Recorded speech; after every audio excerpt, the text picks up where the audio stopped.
दोस्तों, अगर अभी तक आपने हमारे चैनल को सब्सक्राइब नहीं किया है तो JEE NEET 12th 11th exam की तैयारी के लिए सब्सक्राइब कीजिए हमारे चैनल को, दबाइए बेल आइकन को।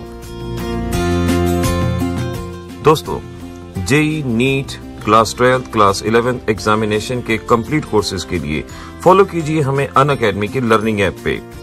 सर्च कीजिए प्रदीप शर्मा या डिस्क्रिप्शन में दिए गए लिंक से अनअकैडमी की लर्निंग ऐप पे आप हमारे कोर्सेज हिंदी और इंग्लिश दोनों लैंग्वेज में फॉलो कर सकते हैं। तो अभी तक हम ये जान चुके थे कि सॉल्यूशन के अंदर कंसंट्रेशन को कैसे मेजर किया जाता है और आइडियल सॉल्यूशन किसे कहा जाता है। आइडियल सॉल्यूशन के बारे में हमने आपसे ये कहा था, ऐसे सॉल्यूशन जो रोल्स लॉ को फॉलो करते हैं उन्हें आइडियल सॉल्यूशन कहा जाता है। और आइडियल सॉल्यूशन कोई भी 100% नहीं होता, लेकिन सॉल्यूशन नियरली आइडियल बिहेव करते हैं अगर उनकी पोलैरिटी सेम होती है। और इसके अंदर हमने आपको बताया था, अगर मिक्सचर ऑफ हाइड्रोकार्बन है या नेबरिंग हैलोजन के कंपाउंड हैं या नॉन पोलर कंपाउंड हैं, ऐसे सभी कंपाउंड आइडियल सॉल्यूशन की तरह बिहेव कर सकते हैं या नियरली आइडियल उनको कहा जाएगा। आज लास्ट में कुछ क्वेश्चन सॉल्व करेंगे, वहां के लिए इस बात को याद रखिएगा। अब जानिए नॉन आइडियल सॉल्यूशन का मीनिंग क्या हुआ, नॉन आइडियल सॉल्यूशन कितने तरह के हैं, आइए जरा इसको समझते हैं। आइए दोस्तों, हम जानते हैं नॉन आइडियल सॉल्यूशन के बारे में। ना नॉन आइडियल सॉल्यूशन को जानने के लिए समझ लीजिए कि आपके पास कंटेनर जिसमें एक में A प्रेजेंट है, दूसरे कंटेनर में B प्रेजेंट है।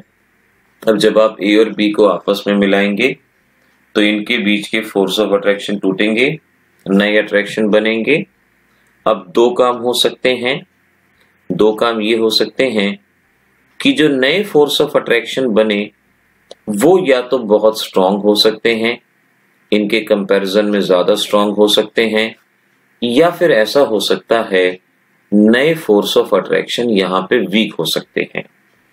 आइडियल सॉल्यूशन में तो फोर्सेस ऑफ अट्रैक्शन आइडेंटिकल थे, लेकिन नॉन आइडियल सॉल्यूशन में या तो नए बनने वाले फोर्सेस ऑफ अट्रैक्शन स्ट्रांग हो सकते हैं या वीक हो सकते हैं, दोनों में से कुछ भी एक हो सकता है। तो मैं यहां पर ये कह सकता हूं, solvent solvent solute solute interaction is not identical to that of solvent solute interaction. कि पुराने बॉन्ड की जो स्ट्रेंथ थी वैसी स्ट्रेंथ यहां पे नहीं होगी, और जब इनके फोर्सेस ऑफ अट्रैक्शन सेम नहीं होंगे तो हम कहते हैं ऐसे सॉल्यूशन रोल्स लॉ को ओबे नहीं करते, और ऐसे सॉल्यूशन को नॉन आइडियल सॉल्यूशन कहा जाता है। यानी ऐसे सॉल्यूशन के लिए पार्शियल प्रेशर मोल फ्रैक्शन और vapour pressure in pure state के बराबर नहीं होता। तो अगर मैं आपसे पूछूं what is the cause of non ideality of the solution, solution के नॉन आइडियल होने का कारण क्या है, तो ये जवाब है due to different forces of attraction between solvent and solute particle as compare to solvent solvent and solute solute particle. अब देखिए, अगर टूटने वाले बॉन्ड स्ट्रांग होंगे, बनने वाले बॉन्ड वीक होंगे या और ज्यादा स्ट्रांग होंगे, तो यहां कुछ ना कुछ एनर्जी का चेंज होगा। सपोज हम ये कहते हैं जो बॉन्ड टूटे वो वीक थे, इन्हें तोड़ने में 40 किलो जूल एनर्जी देनी पड़ी, और जो नए बॉन्ड बने वो स्ट्रांग हैं, यहां पर एनर्जी रिलीज हुई। और बॉन्ड जब बनता है तो एनर्जी ज्यादा रिलीज होती है। अगर तोड़ने में 40 किलो जूल लगी और निकली अगर 60 किलो जूल, तो एंथैल्पी चेंज तो हो ही गया। ऐसे ही अगर ये बॉन्ड हैं, इनसे वीक बॉन्ड यहां पर बने हैं, तो बॉन्ड तोड़ने में ज्यादा एनर्जी निकलेगी और बाहर कम निकलेगी। यानी हम कुछ भी कह लें, यहां पर कहीं ना कहीं कुछ ना कुछ एनर्जी चेंज जरूर होगा। यानी डेल्टा एच मिक्सिंग जीरो नहीं होगा, ये कुछ ना कुछ जरूर होगा। ऐसे ही अगर बनने वाले स्ट्रॉन्ग बॉन्ड स्ट्रॉन्ग होंगे तो वॉल्यूम डिक्रीज हो जाएगा, मॉलिक्यूल पास पास आ जाएंगे। अगर वीक होंगे तो वॉल्यूम इंक्रीज हो जाएगा, मॉलिक्यूल दूर दूर। तो हम कहेंगे यहाँ डेल्टा वी मिक्सिंग भी जीरो नहीं होगा। आइडियल में क्या था, डेल्टा एच मिक्सिंग भी जीरो था, डेल्टा वी मिक्सिंग भी, लेकिन यहाँ नहीं होगा। तो ऐसे सॉल्यूशन के बारे में इन तीन चीजों को अच्छे से याद कर लीजिए कि डेल्टा वी मिक्सिंग जीरो नहीं है, डेल्टा एच मिक्सिंग जीरो नहीं है, फोर्सेस ऑफ अट्रैक्शन आइडेंटिकल नहीं है। अगर आपसे पूछ लें कि बताइए नॉन आइडियल सॉल्यूशन में वॉल्यूम क्यों बढ़ता है, तो आपका जवाब फोर्सेस ऑफ अट्रैक्शन पे। क्यों घटता है, तो जवाब फोर्सेज ऑफ अट्रैक्शन पे। तो इस तरह से अपने इस पॉइंट को आपने थोड़ा सा यहाँ पर याद रखना है, थोड़ा सा यहाँ समझना है। नॉन आइडियल सॉल्यूशन होते हैं दो तरह के, एक वो जहां फोर्स ऑफ अट्रैक्शन बढ़ता है और एक वो जहां फोर्स ऑफ अट्रैक्शन घटता है। आइए जरा इनको अलग अलग समझते हैं। सबसे पहले है non ideal solution showing positive deviation. Non ideal solution showing positive deviation, देखिए इसका मीनिंग क्या होगा। पॉजिटिव डेविएशन का मतलब जानते हैं। सपोज ए और ए और यहां है बी और बी, सॉल्वेंट और सॉल्यूट ये हैं। जब इनको आपस में मिलाएंगे पुराने बॉन्ड टूटेंगे और सपोज नए बॉन्ड बनते हैं, वो वीक फोर्सेज ऑफ अट्रैक्शन हैं और वीक फोर्सेज ऑफ अट्रैक्शन होंगे तो बॉन्ड लेंथ ज्यादा होगी। तो हम कहते हैं solvent solute forces of attraction या solute solute solvent solvent forces of attraction are more than solvent solute forces of attraction, ऐसा कह सकते हैं। अब आप जान लीजिए, जब नए फोर्सेस वीक होंगे तो वॉल्यूम बढ़ेगा, अगर वॉल्यूम बढ़ेगा तो डेल्टा वी मिक्सिंग क्या होगी, पॉजिटिव होगी। अगर वॉल्यूम बढ़ेगा तो डेल्टा वी मिक्सिंग यहाँ पे पॉजिटिव होगी, इस बात को ध्यान रखिएगा। अब सपोज ये बॉन्ड स्ट्रॉन्ग है, ये स्ट्रॉन्ग है और ये वीक है, तो बॉन्ड तोड़ने में हमें ज्यादा एनर्जी देनी पड़ेगी। सपोज आपको बॉन्ड तोड़ने में एनर्जी देनी पड़ी 100 किलो जूल और ये वीक बॉन्ड है, इन वीक बॉन्ड के टूटने में एनर्जी बाहर निकली 60 किलो जूल। जानते हो ना, जब एनर्जी बाहर निकलती है तो नेगेटिव साइन होता है। तो नेट रिजल्ट क्या हुआ, +100 -60, नेट हमारे पास क्या आएगा +40। तो हम कहेंगे डेल्टा एच मिक्सिंग यहाँ पे पॉजिटिव होगा, डेल्टा एच मिक्सिंग पॉजिटिव। और ये तो हमने बता ही दिया कि जो फोर्सेज ऑफ अट्रैक्शन है वो यहाँ पर स्ट्रॉन्ग होंगे। Solvent solvent solute solute forces of attraction solvent solute forces of attraction से ज्यादा होंगे, यानी नए फोर्सेज ऑफ अट्रैक्शन वीक होंगे। और हमने आपको सिखाया था अगर फोर्सेज ऑफ अट्रैक्शन जितने ज्यादा होते हैं, इंटरमॉलिक्यूलर फोर्सेज ऑफ अट्रैक्शन जितने ज्यादा होते हैं, वेपर प्रेशर उतना कम होता है। तो क्योंकि यहाँ पर फोर्सेज ऑफ अट्रैक्शन वीक हैं तो वेपर प्रेशर ज्यादा होगा। तो अब डेफिनेशन जानिए। हम कहते हैं ऐसे सॉल्यूशन जहां partial pressure of each component is found to be greater than expected from Raoult's law. Raoult's law ये कहता था कि पार्शियल प्रेशर इसके बराबर होना चाहिए, लेकिन क्योंकि यहां पर फोर्सेज ऑफ अट्रैक्शन वीक हो जाते हैं, पार्शियल प्रेशर बढ़ जाता है। PA is greater than XA into PA not, इस तरह से इसको कहा जाता है। तो इस बारे में इस बात को आपने याद रखना है कि ऐसे सॉल्यूशन जहां पार्शियल प्रेशर रोल्स लॉ से जितना एक्सपेक्ट करते हैं उससे ज्यादा आता है, delta H mixing positive, delta we mixing positive. अगर आपसे पूछें कि बताइए डेल्टा एच मिक्सिंग पॉजिटिव क्यों होता है, तो आप यही कहेंगे क्योंकि force of attraction between solvent and solute are weaker as compare to solvent solvent solute solute. Delta H mixing positive क्यों होता है, तो ये भी आपका जवाब यहीं से आएगा। अब जरा बहुत ध्यान से एक PX डायग्राम की तरफ ध्यान देंगे। PX डायग्राम हमने रोल्स लॉ के अंदर भी सिखाया था। देखिए यहाँ पर X एक्सिस पे मोल फ्रैक्शन, Y एक्सिस पे वेपर प्रेशर। सपोज आपके पास सिर्फ और सिर्फ A है, तो जो भी प्रेशर होगा वो किसका होगा, A का होगा। और यहां से यहां पर हम आगे बढ़ेंगे कि यहाँ XA इसको हम मान लेते हैं 1, मोल फ्रैक्शन ऑफ A 1 है, तो जो भी प्रेशर होगा सिर्फ और सिर्फ A का होगा। यहां से यहां तक जाएंगे, A का अमाउंट डिक्रीज होगा, लेट इट इज 0, तो हम कहेंगे जो भी प्रेशर है A का। अब अगर ये रोल्स लॉ को ओबे करता तो हमने आपको ग्राफ सिखाया था किस तरह का होता, ग्राफ हमारा इस तरह का होता अगर ये रोल्स लॉ को ओबे करता। लेकिन यहां पर क्या हुआ, partial pressure is found to be greater, जितना होना चाहिए था उससे ज्यादा होता है, हमारा ग्राफ इस तरह से शिफ्ट हो जाएगा। यहां पर हमारे पास सिर्फ और सिर्फ B है, A नहीं है, तो जो भी प्रेशर होगा वो सिर्फ और सिर्फ B का होगा। यहां से इधर की तरफ जाएंगे तो लेट B का अमाउंट डिक्रीज हो रहा है। अब क्योंकि B का अमाउंट डिक्रीज होगा तो मोल फ्रैक्शन डिक्रीज होगा, तो वेपर प्रेशर डिक्रीज होगा।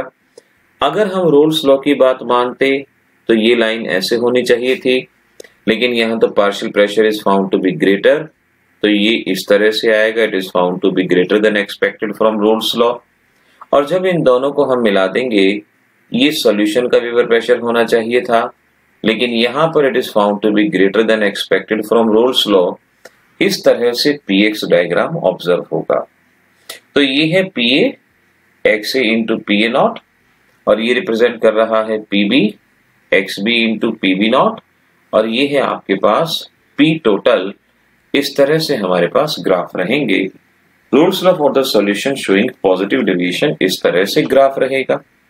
अब एक इंपॉर्टेंट चीज यहां पर जान लीजिए बच्चों, एक इंपॉर्टेंट चीज यहां जरा समझ लीजिए, और वो इंपॉर्टेंट चीज है, देखिए गौर कीजिएगा। अभी हमने बताया भी ग्राफ क्यों इस तरह से दिखाया गया, अभी हमने बताया because of forces of attraction. अब यहां पर एक कंडीशन देखिए, ये एक ऐसी कंडीशन है जहां वेपर प्रेशर मैक्सिमम है, जहां वेपर प्रेशर मैक्सिमम है। और अगर आपको याद हो, वेपर प्रेशर अगर मैक्सिमम होता है तो बॉइलिंग पॉइंट वेपर प्रेशर के इनवर्सली प्रोपोर्शनल होता है। अभी मैंने बताया था vapour pressure inversely proportional to boiling point. तो वेपर प्रेशर अगर मैक्सिमम है तो यहां पर बॉइलिंग पॉइंट मिनिमम होगा, और अगर इस कंसंट्रेशन पे हम इन दोनों सॉल्यूशन को सेपरेट करना चाहेंगे तो हम सेपरेट नहीं कर पाएंगे।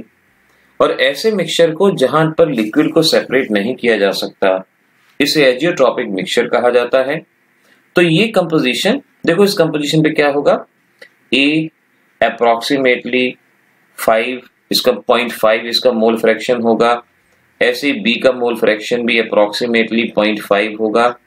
तो एक ऐसी कंडीशन जहां इन दोनों का मोल फ्रैक्शन इतना है, ये मिक्सचर है, अगर आप इसे सेपरेट करना चाहेंगे तो सेपरेट नहीं कर सकते। इसे एजियोट्रॉपिक मिक्सचर के नाम से पहचाना जाता है।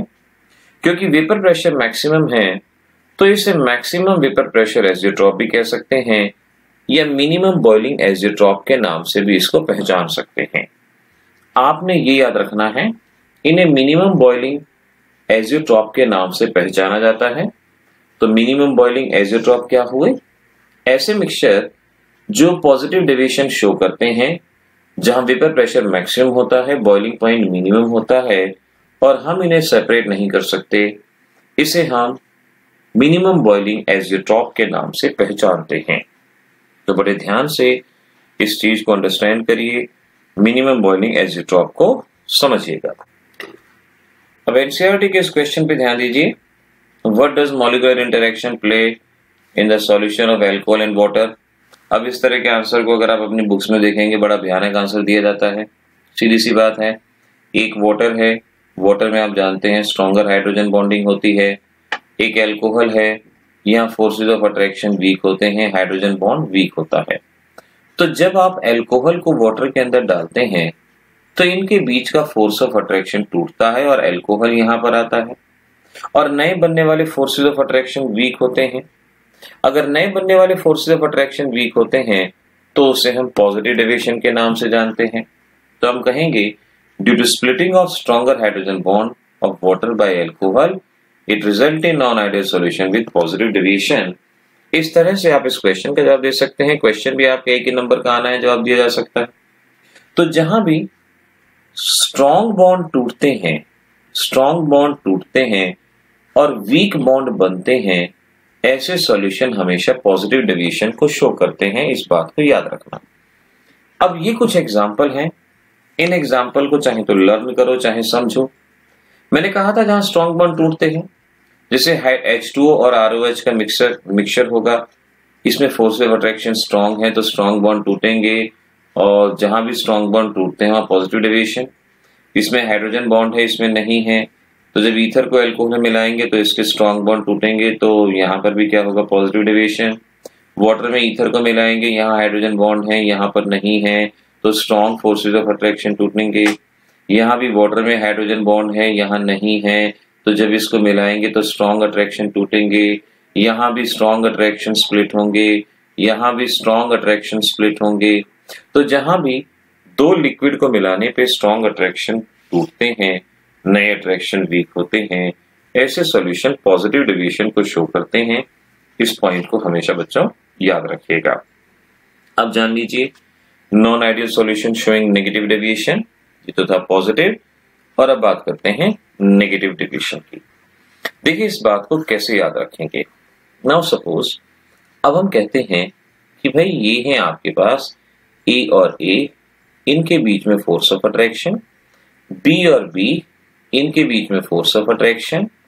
आपने इनको मिला दिया, नए फोर्स ऑफ अट्रैक्शन बने जो कि स्ट्रॉन्गर फोर्सेस ऑफ अट्रैक्शन थे। यहां पर बनने वाले फोर्स ऑफ अट्रैक्शन स्ट्रॉन्ग है। तो सॉल्वेंट सॉल्वेंट, सॉल्यूट सॉल्यूट के फोर्स ऑफ अट्रैक्शन वीक है, सॉल्वेंट सॉल्यूट और सॉल्यूट के फोर्स ऑफ अट्रैक्शन स्ट्रॉन्ग है। तो जब नए अट्रैक्शन स्ट्रॉन्ग होंगे तो मॉलिक्यूल पास पास आएंगे, और अगर मॉलिक्यूल पास पास आएंगे तो वॉल्यूम डिक्रीज होगा, यानी डेल्टा वी मिक्सिंग वहां पे नेगेटिव होगा। इस तरह से कहा जाएगा नेगेटिव होगा। अब ये फोर्स ऑफ अट्रैक्शन वीक है, इनको तोड़ने में कम एनर्जी देनी पड़ेगी। सपोज तोड़ने के लिए एनर्जी देनी पड़ी 60 किलो जूल। ये स्ट्रॉन्ग फोर्सेस हैं, ज्यादा एनर्जी बाहर निकलेगी। ध्यान रखना जब बॉन्ड बनते हैं एनर्जी बाहर निकलती है, जितने स्ट्रॉन्ग बॉन्ड बनेंगे उतनी एनर्जी बाहर निकलेगी। तो इस तरह से नेट रिजल्ट क्या होगा, डेल्टा एच नेगेटिव होगा। तो हम कहेंगे डेल्टा एच मिक्सिंग यहाँ पे नेगेटिव होता है। और फोर्सेस ऑफ अट्रैक्शन तो हमने बता ही दिया, solvent solvent, solute solute forces of attraction are weak as compare to solvent solute forces of attraction. इस तरह के सॉल्यूशन को हम non ideal solution showing negative deviation के नाम से पहचानते हैं। दोनों नेगेटिव है ना, तो नेगेटिव, दोनों पॉजिटिव हो तो पॉजिटिव। अब क्योंकि यहाँ फोर्स ऑफ अट्रैक्शन ज्यादा है, तो मैंने बताया था vapour pressure is inversely proportional to intermolecular force of attraction. Force of attraction ज्यादा होंगे तो वेपर प्रेशर कम होगा। रोल्स लॉ ने कहा था कि पार्शियल प्रेशर इनके बराबर होना चाहिए, लेकिन क्योंकि यहाँ पर फोर्सेस ऑफ अट्रैक्शन ज्यादा हैं तो पार्शियल प्रेशर इसके बराबर नहीं होगा, पार्शियल प्रेशर कम होगा as expected from the Raoult's law. तो हम इस तरह के सॉल्यूशन को डिफाइन करते हैं कि ऐसे सॉल्यूशन जहां पार्शियल प्रेशर रोल्स लॉ की एक्सपेक्टेशन से कम है, ऐसे सॉल्यूशन को non ideal solution showing negative deviation कहा जाता है। इस तरह से बच्चों non ideal solution showing negative deviation का कंसेप्ट हमें जान लेना है। कोशिश कीजिए अगर आप इसका ग्राफ भी सीख पाए तो बहुत अच्छा है। आइए मैं यहाँ पर ग्राफ के बारे में एक बार बात कर लूं कि इसका ग्राफ किस तरह से होगा। जैसा कि अभी हमने आपको सिखाया था कि पीएक्स डायग्राम कहा जाता है इसको। नाउ सपोज ये है आपका पीएक्स डायग्राम, यहां सिर्फ और सिर्फ ए है, तो जो भी प्रेशर होगा वो ए का होगा। यहां पर आते आते ए डिक्रीज हो जाएगा। तो रोल्स के अकॉर्डिंगली होना ये चाहिए था कि अगर ए का अमाउंट डिक्रीज हो रहा है तो इसका प्रेशर भी डिक्रीज होगा। यहाँ ए मैक्सिमम है तो ए का प्रेशर है, यहाँ ए जीरो है तो प्रेशर जीरो।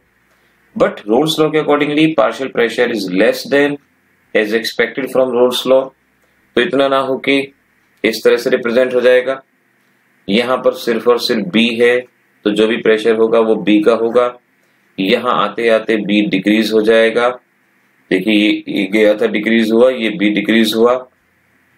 तो रूल्स के अकॉर्डिंगली तो ये ऐसे होना चाहिए था, लेकिन अब partial pressure is less then, तो लेस देन कहा तो ये ऐसे हो जाएगा।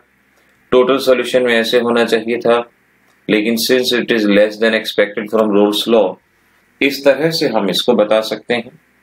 यहां हम देख सकते हैं एक ऐसी कंडीशन है जब टोटल प्रेशर या टोटल वेपर प्रेशर सबसे कम है। वेपर प्रेशर अगर कम होता है तो बॉइलिंग पॉइंट ज्यादा होता है। यहां पर वेपर प्रेशर कम है, यानी ये कंपोजिशन यहां पर कुछ ए होगा कुछ बी होगा। इस कंपोजिशन पे अगर हम लिक्विड को डिस्टिलेशन के जरिए सेपरेट करना चाहें तो सेपरेट नहीं कर सकते। इसे हम मिनिमम वेपर प्रेशर एजियोट्रॉप कहते हैं। यह वेपर प्रेशर मिनिमम होगा तो बॉइलिंग पॉइंट मैक्सिमम होगा। तो इसे हम एक और नाम से जान सकते हैं, इसे मैक्सिमम बॉइलिंग एजियोट्रॉप के नाम से पहचाना जा सकता है। तो एजियोट्रॉप का मतलब क्या हुआ था, शायद याद होगा आपको, ऐसे लिक्विड जिन्हें डिस्टिलेशन से सेपरेट नहीं कर सकते। जहां पर वेपर प्रेशर मिनिमम हो, बॉइलिंग पॉइंट मैक्सिमम हो, उसे मैक्सिमम बॉइलिंग एजिड्रॉप कहते हैं और ये सॉल्यूशन शोइंग नेगेटिव डेविएशन में आता है। और सॉल्यूशन शोइंग पॉजिटिव डेविएशन में क्या था, मिनिमम बॉइलिंग एजिड्रॉप वहां पर आपको दिया गया था। अब अगर मैं आपसे क्वेश्चन पूछता हूं, बताइए सॉल्यूशन आइडियल बिहेवियर से डेविएशन क्यों शो करते हैं। देखो, आइडियल सॉल्यूशन वो थे जहां solvent solvent, solute solid attraction solvent solute के बराबर थे। लेकिन अगर ये फोर्सेज ऑफ अट्रैक्शन आइडेंटिकल नहीं होंगे तो सॉल्यूशन आइडियल नहीं होगा, वहां पे डेविएशन होगा। तो हम कहेंगे because of different force of attraction between solvent and solute as compare to solvent solvent and solute solute. ऐसे ही अगला क्वेश्चन देखिए, सॉल्यूशन नेगेटिव डेविएशन क्यों शो करते हैं। नेगेटिव डेविएशन क्यों शो करते हैं, वॉल्यूम डिक्रीज क्यों होता है। तो हमने बताया था कि अगर नए फोर्सेज ऑफ अट्रैक्शन स्ट्रांग होंगे तो पार्टिकल पास पास आ जाएंगे और इस वजह से वहां पे नेगेटिव डेविएशन। तो आप कहेंगे because solvent solute forces of attraction are stronger as compared to solvent solvent and solute solute। इस तरह से आपका ये क्वेश्चन सॉल्व हो जाएगा। अब देखिए जरा इस क्वेश्चन को ध्यान से देखिए, सॉल्व करने की कोशिश कीजिए, बताइए क्या जवाब यहां पर आ सकता है। 10 ml of liquid A on mixing 12 ml of liquid B, evolution of 12 kilojoule of heat, which type of solution। Data given तो है लेकिन करें तो क्या करें, ध्यान से देखिए। इवोल्यूशन ऑफ हीट, जब हीट निकलती है तो नेगेटिव साइन होता है और अगर नेगेटिव साइन है तो कुछ सोचना ही नहीं है, it is the non ideal solution showing negative deviation, ये आपका जवाब आएगा। इस तरह से आपने इस टाइप के सॉल्यूशन का जवाब देना है। अभी हमने आपको ग्राफ के थ्रू बताया था कि वेपर प्रेशर मिनिमम होगा, बॉइलिंग पॉइंट मैक्सिमम होगा, इन्हें मैक्सिमम बॉइलिंग एजिड्रॉप कहा जाता है। ये कुछ एग्जाम्पल यहां पर याद रखिएगा, अगर समझ के कर सकते हैं समझ के करिए, नहीं तो याद जरूर रखिएगा, स्क्रीनशॉट ले लीजिएगा, इसका काम की चीज है, एग्जाम में आपसे पूछी जाती है और आपको ये चीज अच्छे से लर्न रहनी चाहिए, आपको आनी चाहिए, जरूरी है आपके लिए। और दोस्तों अब बारी है कुछ मल्टीपल चॉइस क्वेश्चन को सॉल्व करने की। इन मल्टीपल चॉइस क्वेश्चन को ध्यान से पढ़िएगा, समझिएगा, हो सके तो मुझसे पहले ही सॉल्व कीजिएगा और अपने आंसर को फटाफट डिस्क्रिप्शन के अंदर लिखते जाइए। एमसीक्यूज का नाम लेके ऐसे ही आपको खुश होना चाहिए। कुछ मल्टीपल चॉइस क्वेश्चन को सॉल्व करते हैं, देखते हैं आप किस हद तक यहाँ पे जवाब दे पाते हैं। चलिए, ये है पहला क्वेश्चन, पढ़िए, बताइए क्या होगा। An aqueous solution of methanol has vapour pressure. Vapour pressure में मैंने आपको बताया था इंटरमॉलिक्यूलर फोर्सेज ऑफ अट्रैक्शन के इनवर्सली प्रोपोर्शनल होता है। वेपर, अगर फोर्स ऑफ अट्रैक्शन स्ट्रांग होंगे तो वेपर प्रेशर कम होगा। मिथेनॉल आपके पास ये है, वाटर आपके पास ये है, वाटर यहां से भी हाइड्रोजन बॉन्ड बना सकता है, यहां से बना सकता है, यहां से भी और यहां से भी, जबकि मिथेनॉल सिर्फ और सिर्फ इतने पोर्शन से बना सकता है। तो मिथेनॉल में फोर्स ऑफ अट्रैक्शन कम होंगे, अगर फोर्स ऑफ अट्रैक्शन कम होंगे तो वेपर प्रेशर ज्यादा होगा। ऑप्शन नंबर सी करेक्ट रहेगा। सेकेंड क्वेश्चन की तरफ ध्यान दीजिए, which of the following statement is correct for solution showing deviation from Raoult's law. Positive deviation का मतलब मैंने सिखाया था अभी आपको, डेल्टा वी भी पॉजिटिव होगा और डेल्टा एच भी पॉजिटिव। ऑप्शन नंबर ए आपका करेक्ट ऑप्शन यहां पर बनता है। ये हो जाएगा आसान सा क्वेश्चन, एक बेसिक डेवलप करने के लिए आपसे दिया गया है। अब जरा इन क्वेश्चन को ध्यान से पढ़िए और जल्दी से इनके जवाब बताइए क्या होगा, फिर मैं आपको आंसर बताता हूं किस तरह से। ये आइडियल सॉल्यूशन में मैंने आपको कुछ पॉइंट्स बताए थे, उन पॉइंट्स को ध्यान से देखें। इनमें से कौन आइडियल नहीं होगा, मैंने कहा था मिक्सचर ऑफ हाइड्रोकार्बन आइडियल होता है, नॉन पोलर का मिक्सचर आइडियल होता है, और उसके साथ साथ मैंने कहा था नेबरिंग हैलोजन का मिक्सचर आइडियल होता है। तो यहां पर ये आपके एक तरह से सेम हैलोजन के कंपाउंड हैं, ये आइडियल होगा। ब्रोमीन आयोडीन नेबर हैं, ये आइडियल होगा। मिक्सचर ऑफ हाइड्रोकार्बन आइडियल होगा। तो ये आपका ऑप्शन है जो आइडियल सॉल्यूशन नहीं होगा, ये जवाब आएगा। Binary solution of ethanol and n-heptane is an example.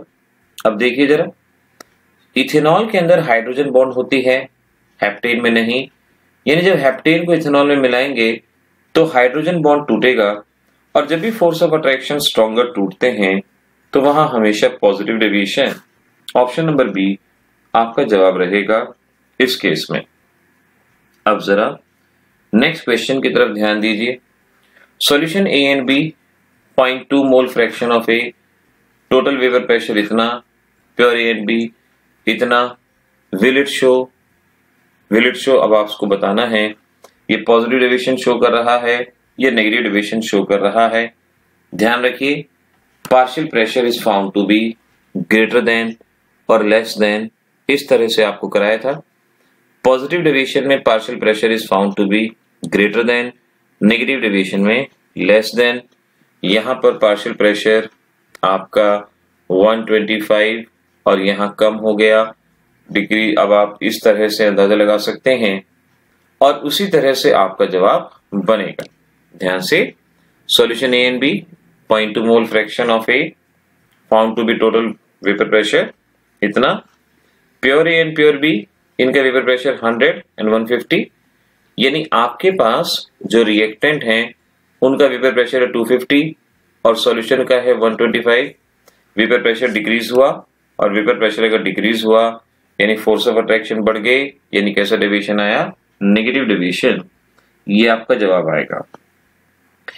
Last question, all form ideal solution except, ideal का पहचान बताई थी आपको, दोनों के दोनों हाइड्रोकार्बन आइडियल होंगे, क्लोरीन ब्रोमीन नेबर हैं ये आइडियल होंगे, ब्रोमीन आयोडीन नेबर हैं ये आइडियल होंगे, आयोडीन और OH यहां पर हाइड्रोजन बॉन्ड होगा तो ये नॉन आइडियल होगा, आइडियल नहीं होगा।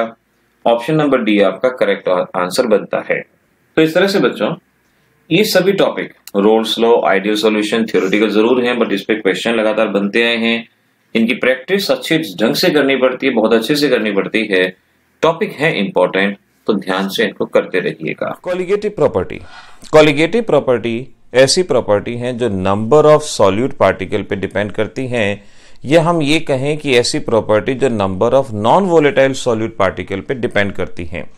अगर थर्मोकेमिस्ट्री आपको याद हो, थर्मोडायनेमिक्स भी कहा जाता है, वहां पर हमने मैक्रोस्कोपिक प्रॉपर्टीज को पढ़ा था। मैक्रोस्कोपिक प्रॉपर्टीज का मतलब ऐसी प्रॉपर्टी जो नंबर ऑफ पार्टिकल पे डिपेंड करती हैं। उसी तरह से कॉलिगेटिव प्रॉपर्टी ऐसे सॉल्यूशन की प्रॉपर्टीज हैं जिसमें नॉन वोलेटाइल सॉल्यूट होता है और ये number of non volatile solute के ऊपर डिपेंड करती हैं, और ये हैं 4 तरह की। आइए जानते हैं इनके बारे में। बच्चों, हम समझते हैं कॉलिगेटिव प्रॉपर्टी का कंसेप्ट। कॉलिगेटिव प्रॉपर्टीज चैप्टर का एक बहुत ही ज़्यादा इंपॉर्टेंट एस्पेक्ट है। न्यूमेरिकल जनरली इसी टॉपिक में से आता है। जब इस टॉपिक को वांट ऑफ फैक्टर के साथ कंबाइन कर दिया जाता है तो इसका एक इम्पॉर्टेंट न्यूमेरिकल आपके लिए बनता है। आइए जानते हैं वो इम्पॉर्टेंट न्यूमेरिकल किस तरह से तैयार होगा। नाउ कॉलिगेटिव प्रॉपर्टी का मतलब हुआ ऐसी प्रॉपर्टी जो नंबर ऑफ सॉल्यूट पार्टिकल के ऊपर डिपेंड करती हैं।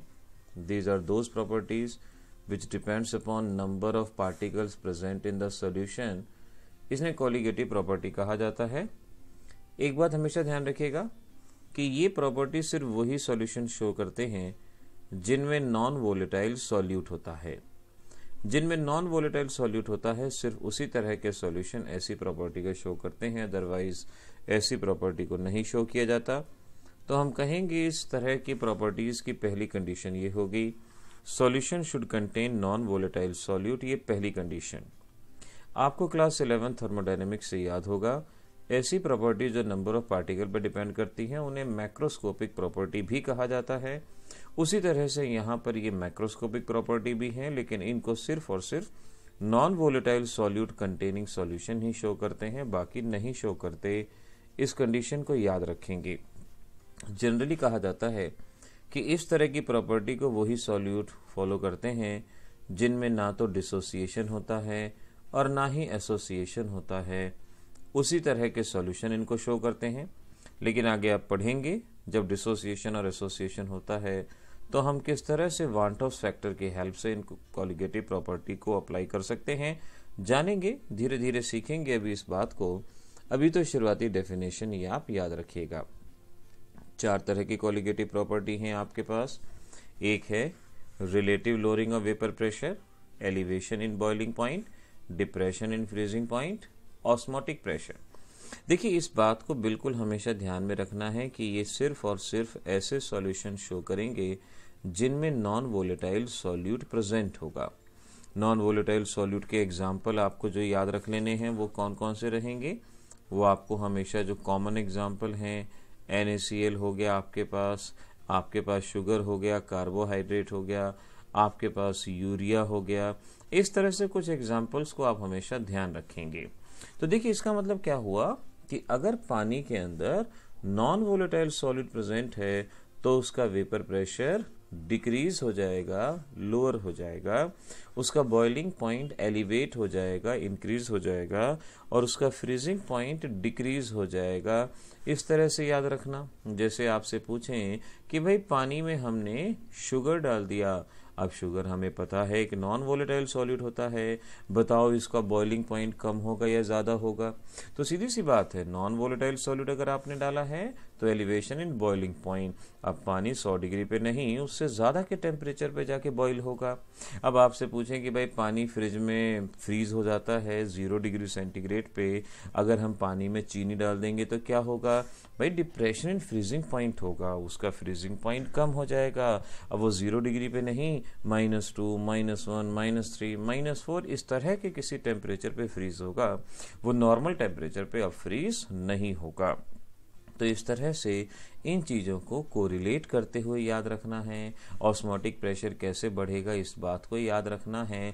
तो शुरुआत के इन क्वेश्चंस को यहाँ से याद रख लीजिएगा। तो देखिए बच्चों, अभी तक हम जान चुके हैं रोल्स लॉ क्या है, ideal solution, non ideal solution, concentration के डिफरेंट मेथड, एजियोट्रॉपिक मिक्सचर किसे कहा जाता है, maximum boiling azeotrope, minimum boiling azeotrope किसे कहते हैं। देखिए अगर इसके क्वेश्चंस बहुत अच्छे से करने हैं तो इन सभी चीजों को कलेक्टिवली दिमाग में रखना बहुत जरूरी है।